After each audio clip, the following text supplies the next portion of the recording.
봄을 기다리는 설렘으로 행복한 2월 되시기를 라디오 서울이 응원합니다.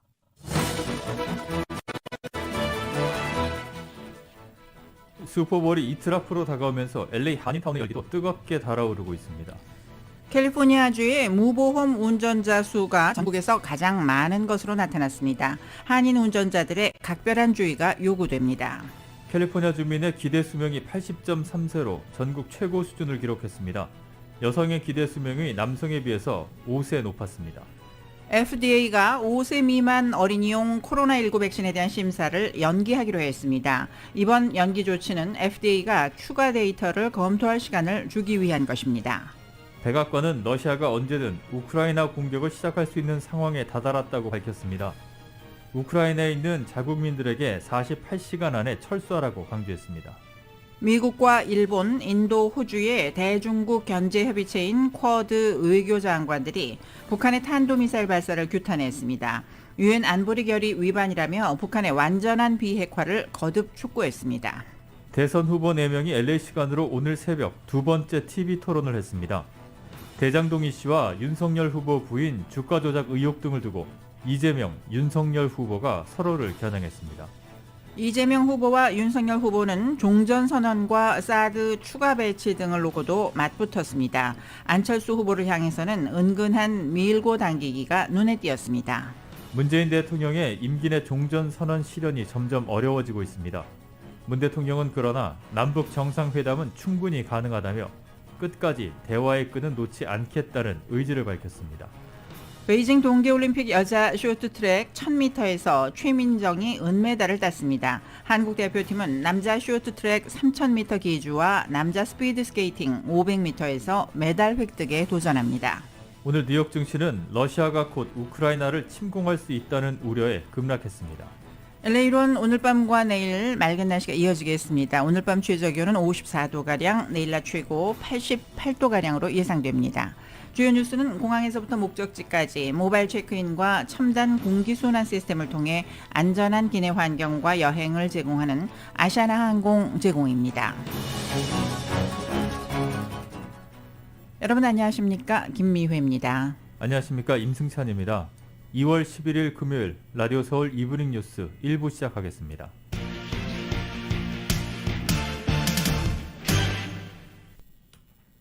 식품의약국 FDA가 5세 미만 어린이용 코로나19 백신에 대한 심사를 연기하기로 했습니다. FDA는 오늘 6개월에서 5세 미만 어린이용 코로나19 백신의 승인 여부를 논의할 외부 자문기구 백신 생물의약품 자문위원회 회의를 연기하기로 했다고 밝혔습니다. 제닛 우드콕 FDA 국장 대행은 연기 결정의 배경에 대해서 새로운 데이터가 최근 새로 나왔다고 화이자로부터 통보를 받았다며 연기 조치는 FDA가 추가 데이터를 검토할 시간을 주기 위한 것이라고 설명했습니다. FDA 자문기구 회의는 당초 이달 15일에 예정돼 있었습니다. 우드콕 국장 대행은 3회차 접종에 대한 추가 임상시험 데이터를 받고 평가 업데이트를 완료하면 자문위 회의 시점에 대한 새 소식을 내놓을 것이라고 덧붙였습니다. 세계보건기구 테오드로스 거브러여수스 사무총장이 오늘 올해 중반까지 전 세계 인구의 70%에 대한 코로나19 예방 백신 접종 목표를 달성할 때만 팬데믹이 올해 끝날 것이라고 말했습니다. 테오드로스 사무총장은 오늘 남아프리카 공화국 케이프타운을 방문한 자리에서 이같이 말하고 백신 접종 목표 달성이 연기될수록 새로운 변이가 또 출현할 수 있다고 경고했습니다. 국제 통계 사이트인 Our World in Data 등에 따르면 현재 글로벌 백신 완전 접종률은 54.2%이지만 아프리카는 11.69%에 불과합니다. 추가 접종 문제도 중요하지만 지금으로선 아직 한 차례도 백신 접종을 하지 않은 사람들을 중심으로 캠페인을 강화하는 것이 우선이라고 테오드로스 사무총장은 말했습니다. 또 어느 때에 마스크를 벗을 수 있다고 시한을 정할 문제가 아니라면서 마스크 쓰기는 오히려 미래의 하나의 문화가 될 수도 있다고 밝혔습니다.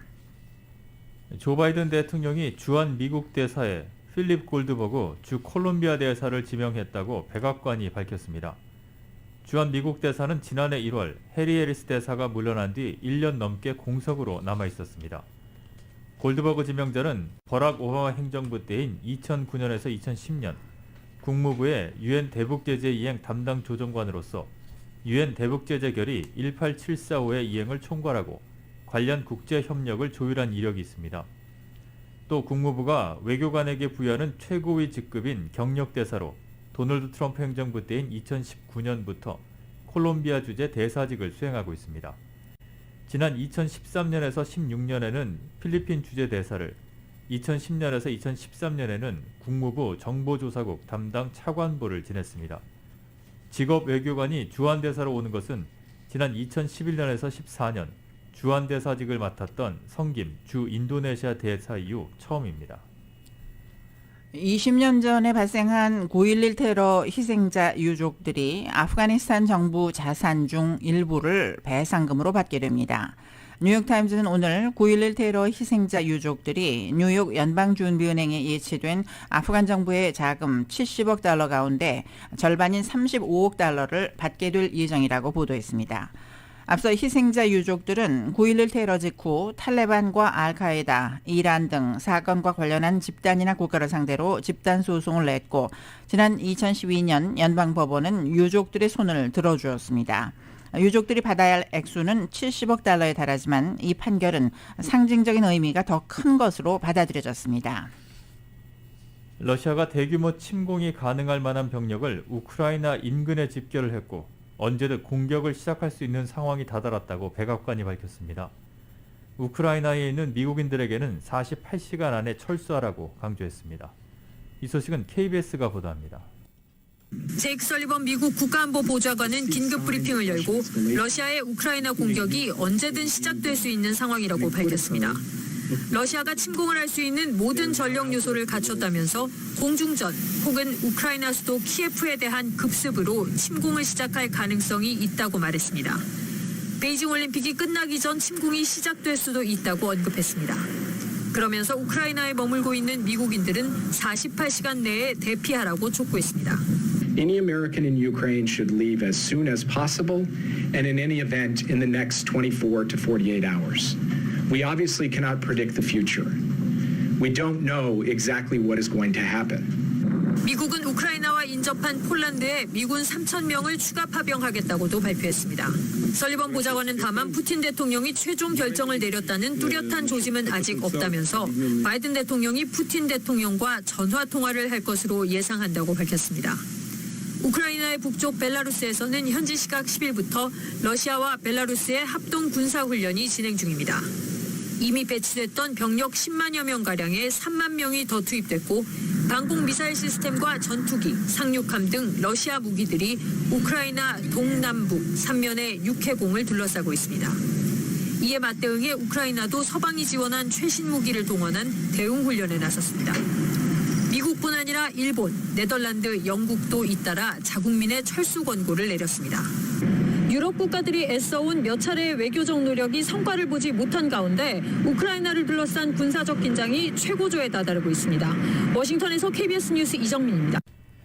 한편 러시아가 언제라도 우크라이나를 침공할 수 있다고 미국이 경고한 가운데 바이든 대통령과 푸틴 러시아 대통령이 내일 전화 통화를 할 전망입니다.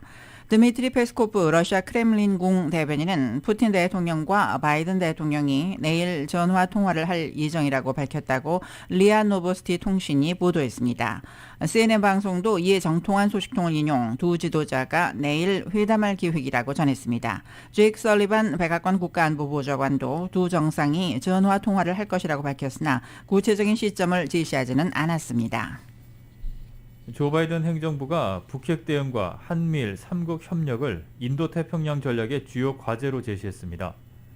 바이든 행정부는 오늘 지난해 1월에 출범 후 중국의 부상을 억제하기 위해 인도태평양을 대외 정책의 최우선 지역으로 정한 뒤에 이후 진행한 전략 검토 결과를 문건으로 공개했습니다. 문건의 핵심은 미국이 전략적 경제자로 규정한 중국 견지에 찍혀 있지만 북핵과 한미동맹 등 한반도 문제 역시 중요한 검토 대상으로 다뤄졌습니다.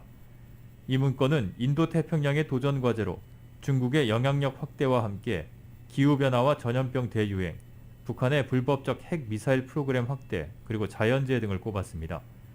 특히 북한과 관련해 북한이 불안정을 조정하는 행위인 핵과 미사일 프로그램을 계속 개발하고 있다면서 우리는 진지하고 지속적인 대화를 계속 추구할 것이라고 밝혔습니다. 또 한반도의 완전한 비핵화, 북한의 인권 침해 대응, 그리고 북한 주민의 삶과 생활 향상을 목표로 제시했습니다. 이 문건은 내일 하와이에서 한미일 3국 외교장관이 회담을 하고 대북 정책 조율을 하루 앞두고 공개됐습니다.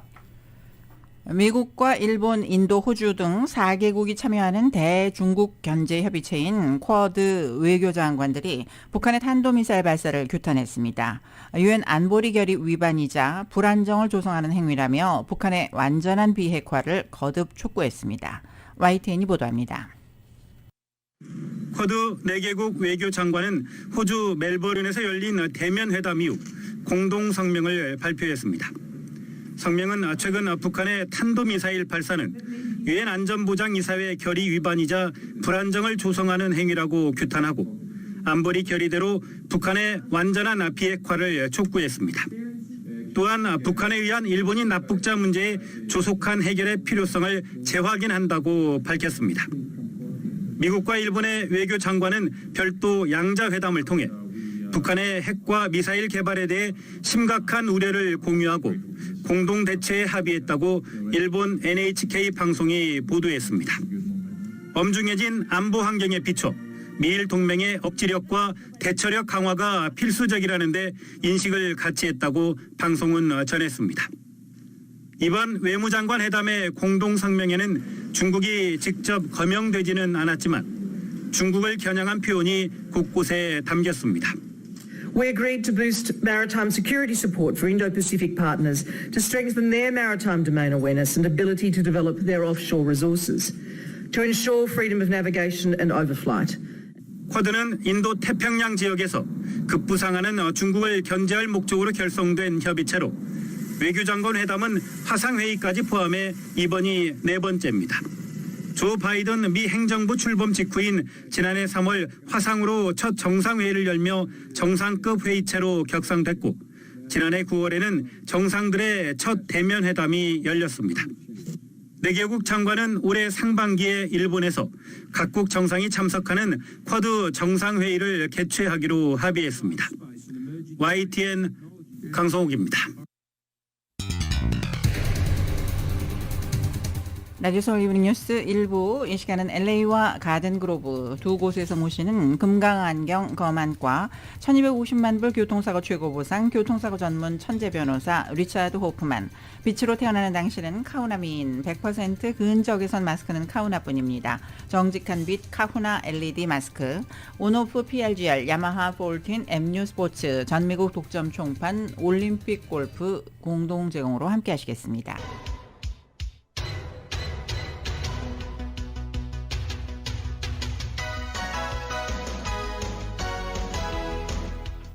5시 16분 향하고 있습니다. 라디오 서울 이브닝 뉴스 함께하고 계신데요. 이 시간 교통 상황 잠시 살펴보겠습니다. 110번 프리웨이 양방향 정체가 점점 심해지는 모습 보이고 있습니다. 특히 101번 프리웨이 노스 방면과 교차하는 구간부터 10마일대로 속도 떨어지고 있고, 아담스 블루버드와 익스포지션 블루버드 구간 7마일에서 9마일 정도, 그리고 39가 구간부터는 더 심한 정체가 이어지고 있습니다. 5번 프리웨이 사우스 방면도 10번 프리웨이 이스트 방면과 교차하는 구간부터 속도 뚝 떨어지기 시작하고 있습니다. 가다서다를 반복하면서 슬라슨 애비뉴 인근까지 10마일 또는 10마일 미만으로 느리게 움직이고 있습니다. 이 밖에 교통 위험신호 켜져 있는 구간들이 있는데요.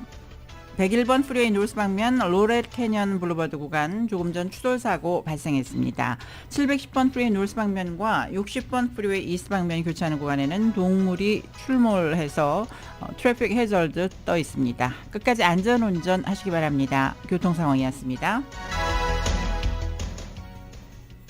이브닝 뉴스 1부 함께하고 계십니다. 캘리포니아 주민의 기대 수명이 전국 최고를 기록했습니다. 보건통계청 자료에 따르면 캘리포니아 주민의 기대 수명은 80.9세로 하와이에 이어서 전국에서 두 번째로 높았습니다. 하와이와 캘리포니아 외에도 뉴욕과 미네소타, 매사추세츠, 그리고 코네티컷과 뉴저지 등의 기대 수명이 80세를 넘었습니다. 여성의 기대 수명은 남성보다 높았는데 주에 따라서 큰 차이를 보였습니다.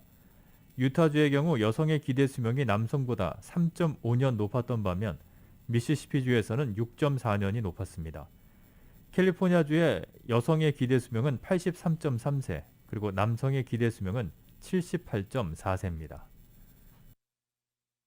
LA 카운티의 가솔린 가격 고공행진이 이어지고 있습니다. 트리플레이는 오늘 LA 카운티 가솔린 평균 가격이 어제보다 0.3센트 오른 갤런당 4달러 75센트라고 밝혔습니다. 지난주와 비교하면 2.9센트, 한 달 전보다는 7.5센트가 높은 가격입니다. 오렌지 카운티 지역 가솔린 평균 가격은 어제보다 0.2센트 상승한 갤런당 4달러 72.4센트를 기록 중입니다. 캘리포니아주의 무보험 운전자 숫자가 전국에서 가장 많은 것으로 나타났습니다. 한인 운전자들도 각별한 주의가 요구됩니다. 이 내용 정현호 기자가 보도합니다. 무보험 운전자와 차 사고가 나 피해 보상을 받을 방법이 없어 난처한 처지에 놓인 한인 운전자들이 적지 않습니다. 타운 내 변호사 사무실에 따르면 상대방의 과실로 차 사고가 났는데 상대방 운전자가 자동차 보험이 없는데 피해 보상을 어떻게 받을 수 있느냐며 의뢰하는 한인들이 많습니다. 알렉스차 변호사 그룹의 정대용 변호사입니다. 최근에 저희 손님 중에 한 분이 이렇게 110번 프리웨이에서 차를 막 내려서 팔가 쪽으로 이렇게 타운 쪽으로 들어오시다가요. 차와 사고가 났는데 상대방이 보험이 없는 걸로 그렇게 나왔었어요. 그래서 처음에는 그분이 보험이 없다고 자기가 수리비를 내겠다라고 이렇게 제안을 했었는데 그래서 막상 차 수리 견적을 받아서 상대방에게 제시하니까 돈을 못 주겠다 이렇게 지금 나온 상황이고요. 그래서 본인이 갖고 계신 그 보험을 통해서 차를 수리하고 치료를 받아야 되는 그런 상황이 있습니다. 고속도로 관리국에 따르면 2019년 말 기준으로 가주의 무보험 운전자 비율은 16.6%로 전국에서 10번째로 높습니다. 또 무보험 운전자 수는 451만 7,466명으로 가장 많았습니다. 정대용 변호사는 실제로 최근 문의가 들어오는 교통사고 10건 가운데 2~3건은 상대 운전자가 보험이 없어 의뢰인이 난감해하는 경우라고 말했습니다. 예. 이론적으로는 그 상대방이 보험이 없을 경우에는 상대방을 고소를 해서 그 피해에 대해서 보상을 받을 수 있지만 무보험자인 경우는 대부분 경제적으로 여유가 없는 분들이기 때문에 설령 고소를 해서 판결을 받아낸다 하더라도 그 돈을 피해 보상액을 받아내는 것은 현실적으로 쉽지 않고 또 시간도 오래 걸린다. 이에 따라 운전자들이 사고 시에 자신을 제대로 보호하기 위해서는 무보험 운전자 보험 UM에 반드시 가입할 필요가 있습니다. UM은 상대방 과실로 교통사고가 났지만 상대방이 보험이 없을 경우 본인이 갖고 있는 보험으로 차량 피해와 치료비, 보상금을 받을 수 있는 커버리지입니다. 우리가 자동차 보험료에서 UM이 차지하는 비율은 5% 미만이다. 좀 이렇게 생각하시면 될 것 같아요. 그래서 UM이 차지하는 보험료는 크지 않고요. 또 그 한도를 또 이렇게 5만 불, 10만 불로 높인다고 해도 우리 손님들이 보험료를 더 내는 것은 제가 찾아보니까 8불에서 10불 정도로 그렇게 크지 않다. 이렇게 나오더라고요. 정대용 변호사는 무보험자와 사고가 났을 경우 피해 보상 청구 등 케이스 처리가 복잡해질 수 있기 때문에 전문가와 상담하도록 조언했습니다. 라디오 서울뉴스 정현호입니다. 어제 오후 위티어 지역에서 발생한 산불과 관련해 50대 남성이 경찰에 체포됐습니다. LA 카운티 슈리프국은 산불 발생 인근 하이킹 트레일에서 다리에 화상을 입은 남성이 발견돼 병원으로 옮겨졌다는 소방국의 연락을 받았으며 이후 이 남성에 대한 조사를 벌여 방화 혐의로 체포했다고 밝혔습니다. 산불 진화를 위해 200여 명의 소방대원들이 투입됐으며 불은 어젯밤 완전 진화됐습니다. 이번 산불로 인해서 최소 3채의 주택이 피해를 입었습니다. 오늘 오전 한인타운 올림픽길에 있는 상업용 건물에서 화재가 발생했습니다. 화재는 오늘 새벽 4시 25분 4115 웨스트 올림픽 블루버드에 있는 한 상업역 건물의 유닛에서 일어났습니다. 불은 30분 만에 진화됐고 소방국은 현재 화재 원인에 대해 수사 중에 있습니다. LA 총영사관이 최근 오미크론 변이 확산세 감소와 전자예약 지연 등으로 인한 민원인들의 불편을 해소하기 위해 다음 주인 오는 14일부터 민원실 정상 근무제를 시행합니다. 하지만 민원실 내 감염 예방 등 방역을 위해 긴급하지 않은 업무 방문은 되도록 뒤로 미루고 방문이 필요한 경우에는 사전 전자예약제를 반드시 준수해달라고 다짐했습니다.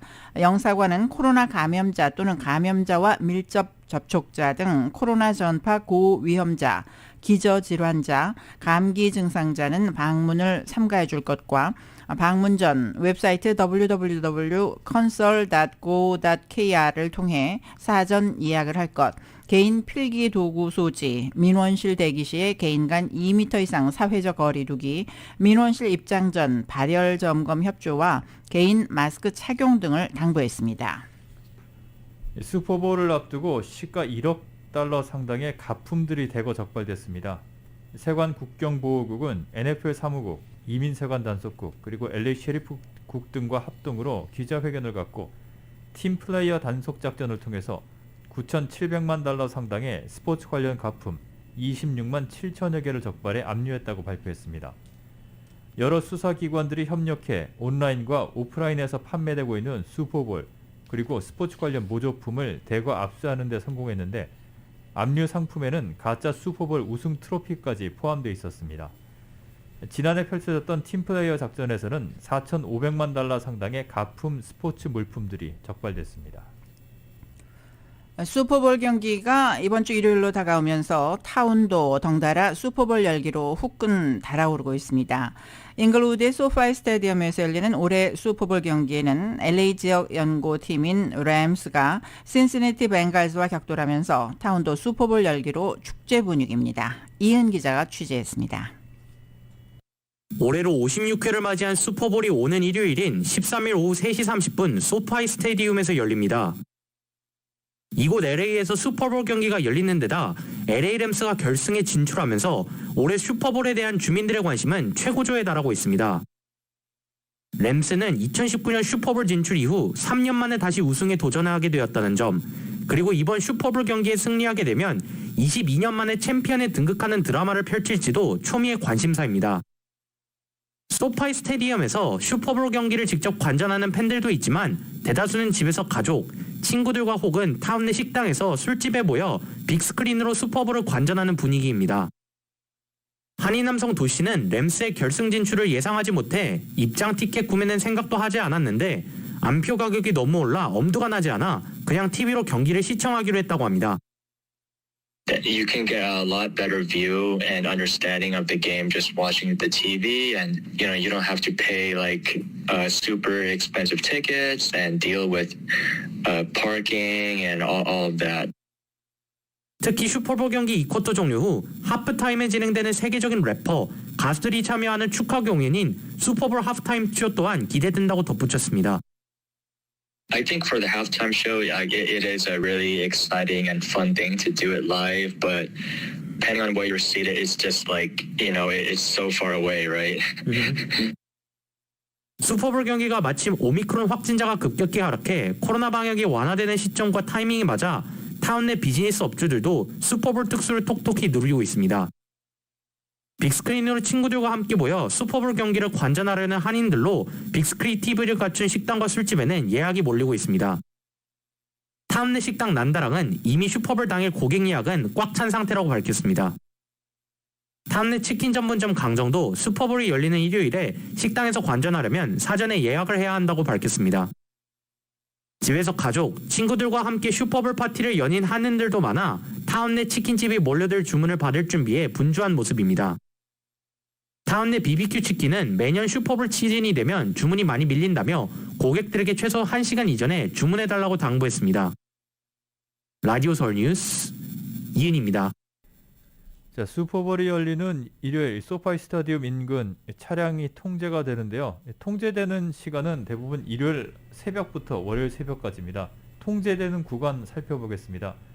센츄리 블루버드 유콘 에비뉴에서 에어포트 블루버드 구간, 그리고 98가 벨랑카 에비뉴에서 이스트 플라잉 푸드 그룹 사이 구간이 통제가 됩니다. 카림 코트는 맨체스터 애비뉴에서부터 핀케이 드라이브까지, 맨체스터 애비뉴는 프레어리 애비뉴에서 크랜셔 블루버드까지, 그리고 핀케이 드라이브는 프레어리 애비뉴에서 카림 코트 구간까지가 차량 통행이 금지됩니다. 슈퍼볼을 앞두고 LA시와 신시내티시가 서로의 승리를 장담하면서 패배 시 공약을 내세우고 있습니다.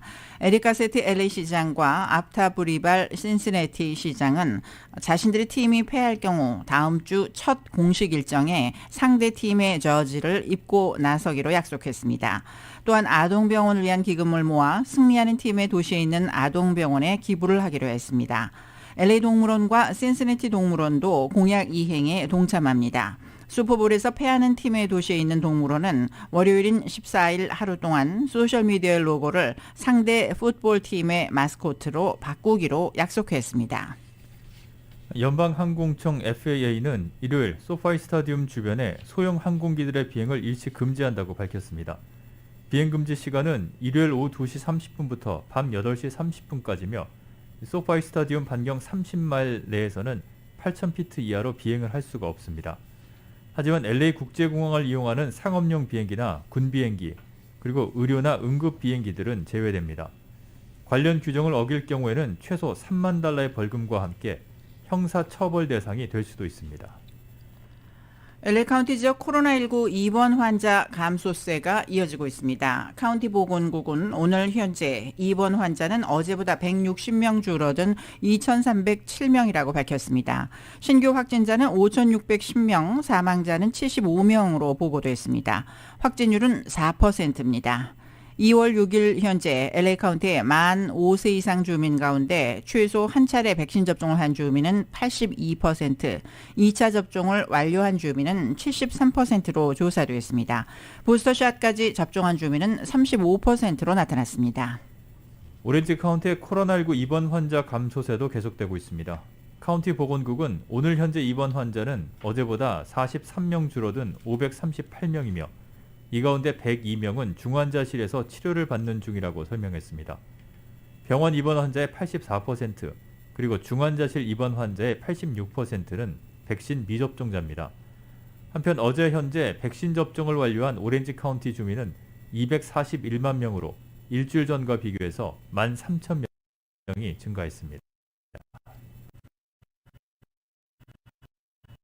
라디오 서울 이브닝 뉴스, LA와 가든그로브 두 곳에서 모시는 금강안경 검안과 1250만 불 교통사고 최고보상 교통사고 전문 천재 변호사 리처드 호프만 제공으로 함께하고 계십니다. 잠시 후에는 한국 소식 간추려드립니다.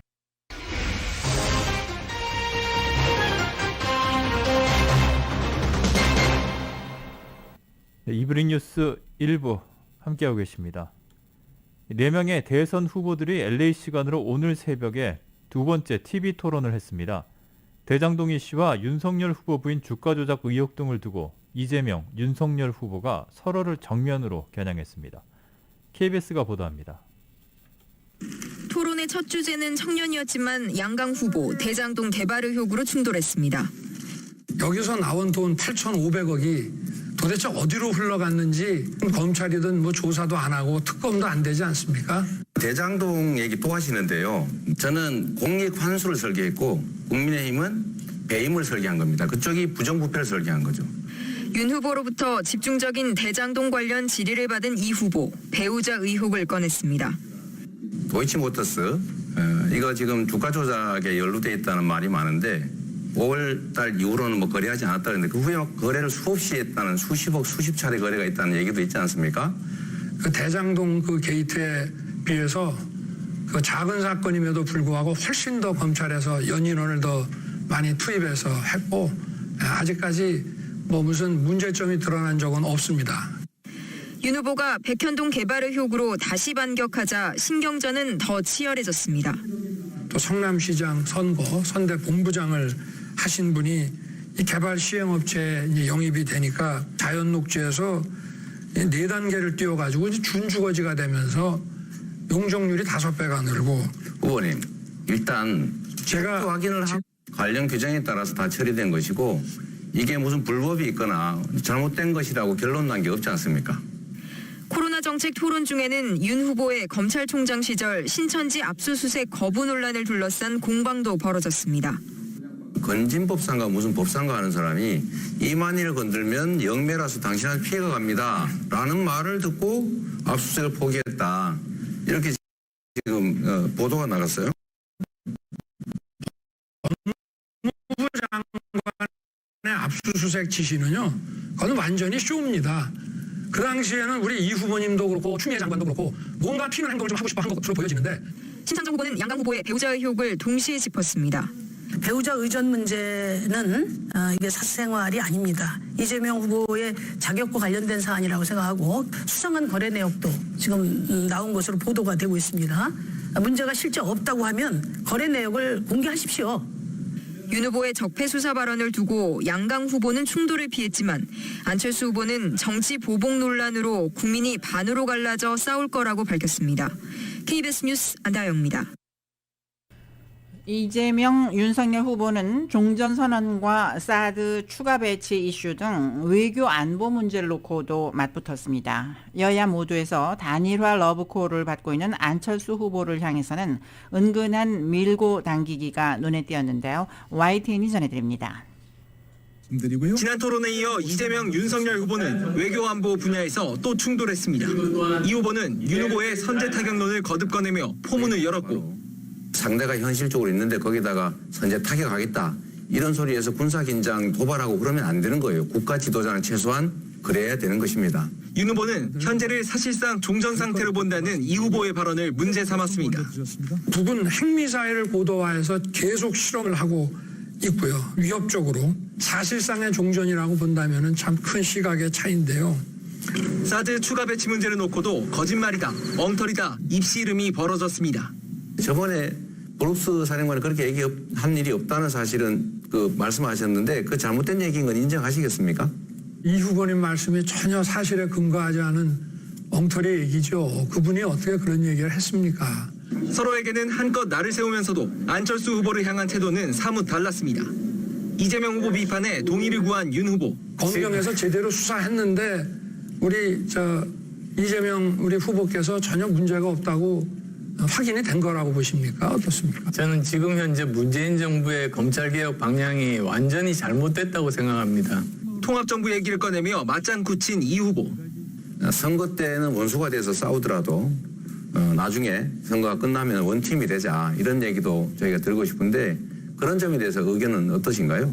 그거 제가 제일 먼저 한 이야기입니다. 네, 그러신 것 같습니다. 단일화 신경전 속에 안철수는 우리 편이란 점을 부각하려는 듯한 모습이었습니다.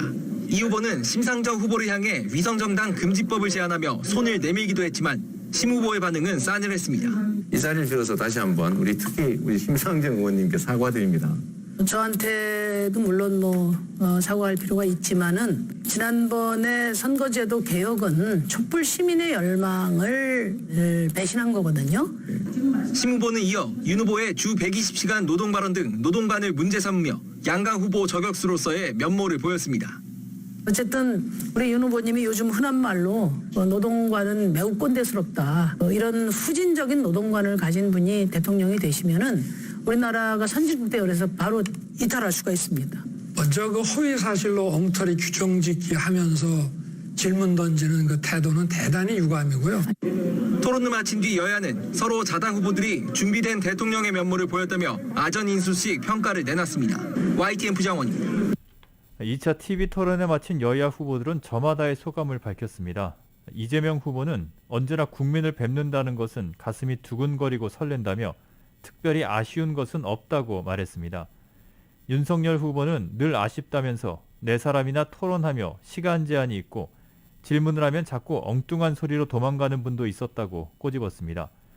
심상정 후보는 이 후보와 윤 후보를 향해 법을 전공하신 분들이 너무 규칙을 안 지킨다고 지적을 한 뒤 진흙탕의 연꽃처럼 비전과 정책을 선도해 나가겠다고 강조했습니다. 끝으로 안철수 후보는 2차 토론 때부터는 조금씩 공격 수위를 올리기 시작한 것 같다면서 앞으로 여러 정책에 대해 날카롭게 파고들어 제대로 물어보겠다고 언급했습니다. 토론을 앞두고 이재명 후보는 1년의 기본소득 100만 원 지급을 포함한 10대 공약을 제시했습니다. 열정열차라고 이름 붙여 전국을 돌며 윤석열 후보의 공약을 알릴 열차는 첫 목적지 호남으로 향했습니다. KBS의 보도입니다. 민주당 이재명 후보는 선관위에 제출한 10대 공약에 기본소득 정책을 포함했습니다. 공론화 과정을 거친 뒤 모든 국민에게 1년에 25만 원씩 지급하고 임기 내에 이 금액을 100만 원까지 올리겠다고 했습니다. 10대 공약에는 청년에게 저금리를 적용하는 기본대출과 140만 호의 기본주택, 또 대통령 4년 중임제 개헌 등도 포함됐습니다. 큰 방향은 코로나의 완전 극복과 피해 소상공인 완전한 지원, 슬로건은 위기에 강한 유능한 경제대통령 이재명입니다. 이재명 후보는 오늘 충청 지역을 훑으며 지역 발전 공약을 발표합니다. 국민의힘 윤석열 후보의 정책을 알릴 열정열차는 천안에서 출발해 첫 목적지 호남으로 향했습니다. 호남 쪽에서도 이 새로운 방식의 선거운동에 대한 기대치가 높다고 들었습니다. 그래서 바로 군산부터 또 익산 이렇게 이어진 일정이 참 기대되고 있습니다. 윤석열 후보는 전주역에서 열정열차에 탑승해 시민들과 만난 뒤 여수에서 하차해 폭발사고 희생자를 조문할 계획입니다. 윤 후보는 토론 전 염수정 추기경을 예방했는데 적폐 수사 발언을 고려한 듯한 보복은 보복으로 끝난다. 보복은 이기는 것이 아니다 조언해 윤 후보는 보복은 표적을 두는 것이라며 보복하지 않는다는 취지로 답했습니다. 정의당 심상정 후보는 주 4일제 근무, 세입자 안심 거주 보장 등의 약속으로 10대 공약을 압축했습니다. 병원비 연간 100만 원 상한제도 포함됐습니다. 국민의당 안철수 후보는 강력한 제재를 통해 북한을 협상 테이블로 나오게 해야 한다고 주장했습니다. 또 한국 정치를 양당제에서 다당제로 전환하는 게 자신의 정치적 목표라고 밝혔습니다. KBS 뉴스 손서영입니다. 문재인 대통령의 임기 내 종전선언 실현이 어려워지고 있습니다. 문 대통령은 그러나 남북 정상회담은 충분히 가능하다며 끝까지 대화의 끈을 놓지 않겠다는 의지를 밝혔습니다. KBS입니다. YTN이 보도합니다. 연초부터 7차례나 미사일을 쏘아 올리며 우리나라는 물론 국제사회까지 불안하게 만든 북한. 문재인 대통령의 새해 첫 일정에도 해외 순방 일정 중에도 때를 가리지 않고 무력 시위를 벌였습니다. 문 대통령은 결국 임기 내 한반도 평화 구축이 현실적으로 어렵다는 전망을 내놓았습니다. 지난달 이집트 언론에 지금 상황으로 봤을 때 한반도 평화 구축은 쉽지 않아 보인다고 언급한 데 이어 최근 세계 7대 통신사와의 인터뷰에서도 임기 안에 종전선언을 이루겠다는 것은 지나친 욕심일 수 있다고 말했습니다. 문 대통령이 임기 내 종전선언 실현 가능성에 대해 부정적 언급을 한 것은 이번이 처음입니다. 하지만 적어도 종전선언의 여건을 성숙시켜 다음 정부에 넘겨주고 싶다는 의지가 분명하다는 점을 강조하고 있습니다. 끝까지 극적인 남북 정상회담에 대한 기대와 희망을 놓지 않겠다는 뜻으로 해석됩니다. 문 대통령은 김정은 국무위원장과 만나지는 못해도 필요한 소통을 해왔다고 강조했습니다. 북한이 대화 의지가 있다면 선결 조건 없이 북한이 원하는 방식으로 남북 회담을 할 수 있다는 겁니다. 다만 다가오는 대선 시기와 선거 결과에 따라 정상회담을 추진하기에 부적절한 상황이 될 수 있다는 여지를 남겼습니다. 결국 문 대통령의 최근 발언은 어떤 정부가 들어서더라도 종전선언 논의를 계승하고 북한과의 대화 노력을 이어가기를 희망한다는 뜻을 강조한 것으로 보입니다. YTN 백종규입니다. 북한이 도발 수위를 높이고 있는 가운데 한국과 미국, 일본 외교장관이 내일 하와이에서 만나 북핵 해법을 논의합니다. YTN이 보도합니다. 한미일은 최근 국방장관 전화회담과 북핵 수석대표 협의 등을 잇따라 열며 대북 공조에 속도를 내고 있습니다. 이어 한미일 외교장관들이 하와이 호놀룰루에서 만나 구체적 북핵 해법을 위해 머리를 맞댑니다. 정의용 외교부 장관과 토니 블링컨 미 국무장관, 하야시 요시마사 일본 외무성이 만나는 것은 북한의 연쇄 미사일 도발 이후 처음입니다. 북한의 추가 도발을 억제하고 대화를 재개하기 위한 한미일 협력 방안이 중점 논의될 예정입니다. 이번 회의 계기 한미 그리고 한미일은 창의적이고 다양한 대북 관여 구상에 대해 심도 있는 협의를 가질 예정입니다. 이에 따라 한미일 회담 후 공동 기자회견에서 북한과 대화를 앞당길 유화책이 나올지 주목됩니다. 또 북핵 문제뿐만 아니라 영내 안보와 경제 분야에서 미국이 중국 견제를 염두에 둔 삼각 연대 강화 방안을 거론할지도 관심사입니다. 블링컨 장관은 이번 회담을 앞두고 북한의 도전을 넘어서는 폭넓은 공동 의제를 진전시킬 중요한 순간이라고 밝혔습니다. 북한 이슈를 중요한 의제로 다루긴 하지만 그것을 포함해서 보다 큰 영내의 중국 견제를 연계한 그런 논의가 핵심 의제로 삼을 것임을 좀 밝혔다라고 볼 수 있겠죠. 미국이 한일 관계 개선에 공을 들이고 있는 가운데 이번 회담을 계기로 4개월여 만에 한일 외교장관 회담이 열릴지에도 관심이 높습니다. 대북 안보 협력과 별도로 강제징용 피해 등 과거사 문제와 최근 불거진 사도광산 등재 시도 등 양국 현안이 폭넓게 논의될 가능성이 있습니다. YTN 이교준입니다. 라디오 솔리브리 뉴스. 빛으로 태어나는 당신은 카우나민 100% 근적외선 마스크는 카우나뿐입니다. 정직한 빛 카후나 LED 마스크.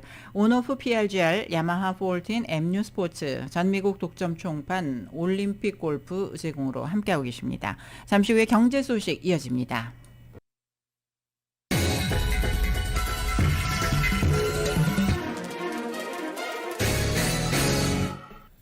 이브닝 뉴스 1부 함께하고 계십니다. 오늘 뉴욕 증시는 러시아가 곧 우크라이나를 침공할 수 있다는 우려에 급락했습니다.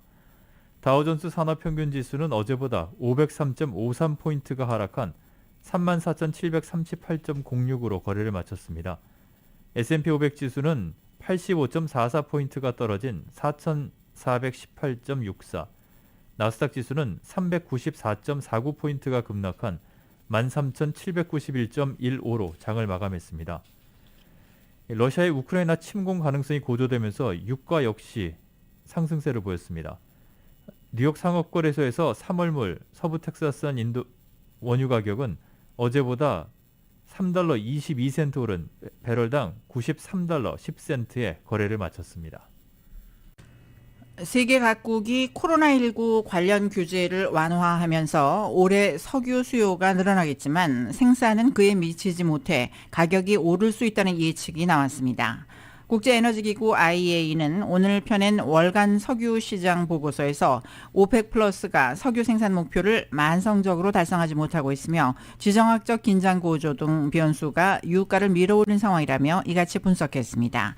IEA는 오펙 플러스가 목표로 잡은 생산량과 실제 생산하는 석유량 격차가 계속 이어진다면 공급의 차질이 빚어져 변동성이 커지고 유가 상승 압력이 커질 수 있다고 진단했습니다. 그러나 세계 경제에 광범위한 영향을 미치는 이러한 리스크는 여유가 있는 중동 산유국들이 다른 산유국의 부족한 생산량을 채워준다면 줄어들 수 있다고 설명했습니다. IEA는 여유가 있는 중동 산유국이 어느 국가인지는 구체적으로 밝히지 않았습니다. 다만 로이터 통신은 가장 많은 원유 생산 능력을 갖춘 나라로 아랍에미리트와 사우디아라비아를 지목했습니다. 연방준비제도가 다음 주 월요일인 14일 재할인율과 관련한 회의를 개최할 예정입니다. 연준 홈페이지에 따르면 연준은 동부 시간으로 14일 오전 11시 30분 재할인율 논의와 결정을 위한 비공개 회의를 연다. 연준은 논의되는 문제에 대한 발표는 웹사이트에서 확인할 수 있다고 말했습니다. 연준은 지난 1월 18일에도 재할인율 관련 회의를 연 바 있습니다. 2월 소비자들의 경제 신뢰도가 전월 대비 큰 폭으로 둔화했습니다. 미시간대는 오늘 2월 미시간대 소비자 태도지수 예비치가 61.7로 집계됐다고 발표했습니다. 직전 월 확정치인 67.2보다도 큰 폭으로 하락한 수준입니다. 월스트리트저널이 집계한 전문가 예상치 67보다도 큰 폭으로 낮았습니다. 만약 2월 소비자 태도 지수가 예비치 수준으로 확정될 경우 이는 2011년 이후 약 13년 만에 최저치입니다. 소비자 태도 지수는 직전 월에도 2011년 이후 최저치를 기록한 바 있습니다. 리처드 커틴 미시간대 소비자조사 담당 수석 이코노미스트는 소비자들의 심리는 부진한 흐름을 이어가며 10여 년 만에 최저 수준을 기록했다며 물가 상승률과 정부의 경제 정책에 대한 불신, 또 경제 상황에 대한 부정적 전망 등에 따른 것이라고 설명했습니다. 우주 탐사 기업 스페이스X 최고 경영자인 일론 머스크는 화성 탐사용 우주선 발사 비용을 $10,000,000 아래로 절감하겠다는 목표를 제시했습니다. 머스크는 어제 텍사스주 보카치카 발사장에서 화성 탐사용 우주선인 스타쉽 발사 계획과 관련해 브리핑을 열고 이같이 말했습니다. 머스크는 2-3년 내로 스타쉽 발사 비용이 $10,000,000 미만으로 낮아질 것으로 확신한다며 앞으로 발사 비용은 수백만 달러 수준까지 낮아질 수 있고 이것은 우주 탐사 기준에서 봤을 때 말도 안 되는 낮은 비용이라고 말했습니다. 스페이스X는 연방항공국의 허가를 받아서 재활용 우주선인 스타쉽을 연내 지구궤도에 올리는 시험 비행을 준비 중입니다.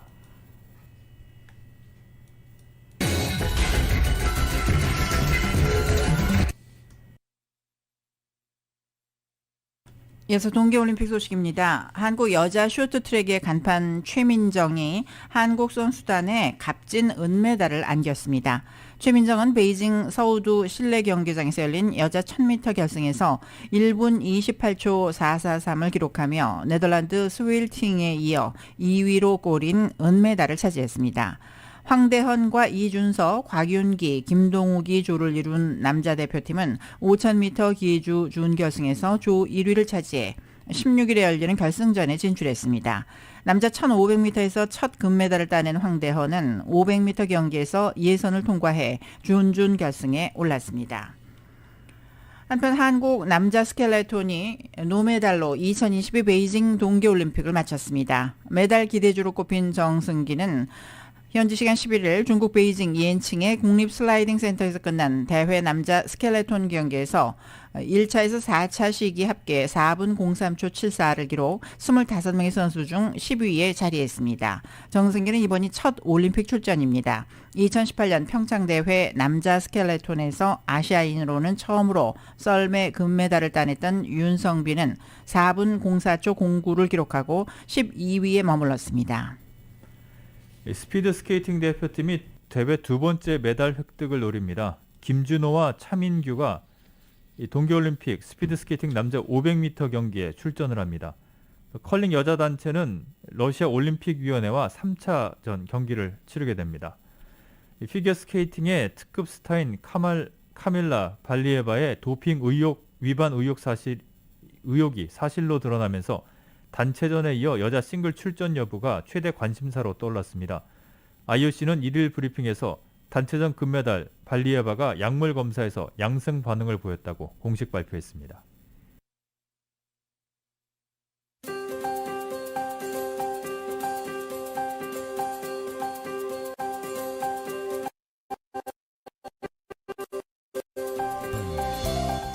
맥도날드에서 소시지나 치킨 맥그리들로 아침을 열어보세요. 맥도날드 제공 날씨 전해드립니다. 내일 새벽 4시부터 오후 2시까지 강풍주의보가 내려져 있습니다. LA 카운티 산악지대 인근입니다. 한편 폭염주의보는 일요일 저녁 6시까지 발효 중인데요. 샌 게브리엘 밸리, 샌 퍼난도 밸리 그리고 다운타운 LA를 포함한 LA 카운티 해안가에 내려져 있습니다. LA 지역 오늘 밤과 내일 맑은 날씨가 이어지겠습니다. 오늘 밤 최저 기온은 54도가량, 내일 낮 최고 88도가량으로 오늘보다 다소 높아지겠습니다. 한편 일요일도 비슷한 기온 분포가 이어지겠습니다.